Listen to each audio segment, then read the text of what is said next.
रहस्यमयी जंगल उत्तराखंड के एक छोटे से गांव खड़गांव के पास एक घना जंगल था जिसे लोग कालवन कहते थे।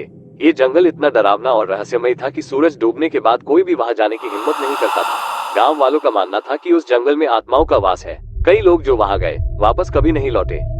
राहुल, एक युवा पत्रकार जो मुंबई में रहता था, एक दिन इस जंगल के बारे में एक ब्लॉग पढ़ते हुए बेहद उत्साहित हो गया।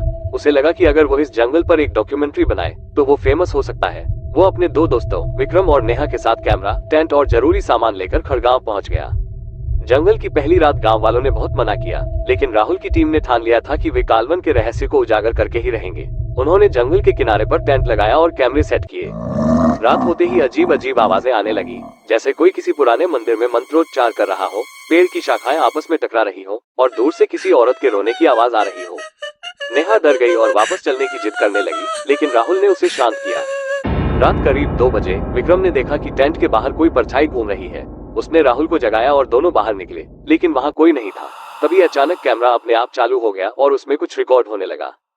जब उन्होंने कैमरे की स्क्रीन देखी तो एक बूढ़ा आदमी दिखाई दिया, गंदे कपड़े, उलझे बाल और आंखों में अजीब सी चमक। वो सिर्फ इतना बोल रहा था, वो लौट आए हैं, सब मारे जाएंगे, कालवन की दास्तान। अगले दिन राहुल ने गांव के सबसे बुजुर्ग व्यक्ति दादा ठाकुर से जंगल के बारे में पूछा। उन्होंने बताया, सालों पहले इस जंगल में रक्त पिशाचों का बसेरा था। एक तांत्रिक ने उन्हें काबू में रखने के लिए एक काले मंदिर में कैद किया था, लेकिन कोई बाहरी व्यक्ति अगर उस मंदिर के पास चला गया तो तंत्र टूट जाता है और आत्माएं मुक्त हो जाती है। राहुल को लगने लगा कि शायद उन्होंने वही गलती कर दी है, लेकिन अब वे वापस नहीं जाना चाहते थे। उनका मकसद डॉक्यूमेंट्री बनाना था। उसी रात नेहा गायब हो गई। मंदिर का रहस्य नेहा को ढूंढते ढूंढते राहुल और विक्रम जंगल के भीतर एक पुराने खंडहर की ओर पहुंचे। वहां एक टूटा फूटा मंदिर था, जिसके दरवाजे पर राख और खून से अजीब चिन्ह बने हुए थे। मंदिर के अंदर से नेहा की चीख सुनाई दी। दोनों जब अंदर गए तो देखा कि नेहा हवा में बनतर रही थी। उसकी आंखें सफेद थी और उसके मुंह से कोई और ही आवाज निकल रही थी।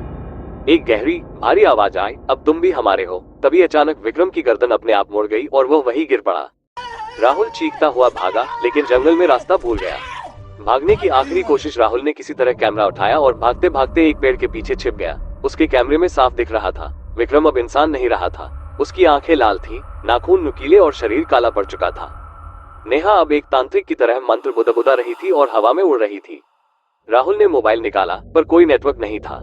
आखिरकार सूरज निकलने से ठीक पहले वो एक पुरानी कुटिया तक पहुंचा, जहां एक साधु रहते थे। साधु ने राहुल को देखकर कहा, तू बहुत बड़ा खतरा लेकर आया है, अब इस जंगल में दरवाजा खुल चुका है। साधु ने उसे मंत्र दिया और कहा, जाओ इस मंदिर में जाकर इसे बोलो, तभी आत्माएं शांत होंगी। आखिरी बलिदान राहुल जैसे तैसे मंदिर पहुंचा और मंत्र बोलना शुरू किया, लेकिन तभी विक्रम और नेहा, जो अब पूरी तरह शैतान बन चुके थे, उस पर टूट पड़े। राहुल ने हिम्मत नहीं छोड़ी, उसने मंत्र पूरा किया। अचानक मंदिर में तेज रोशनी हुई और सब कुछ थम गया। नेहा और विक्रम की आत्माएं वहीं जल गईं, मंदिर टूटने लगा। राहुल किसी तरह बाहर निकला। जब गांव पहुंचा तो उसके बाल सफेद हो चुके थे, चेहरा बुझा हुआ। वो डॉक्यूमेंट्री नहीं बना पाया, लेकिन आज भी वो वीडियो फुटेज उसकी लैपटॉप में बंद है, किसी भूत की तरह। अंतिम नोट, आज भी कालवन जंगल के पास लोग नहीं जाते।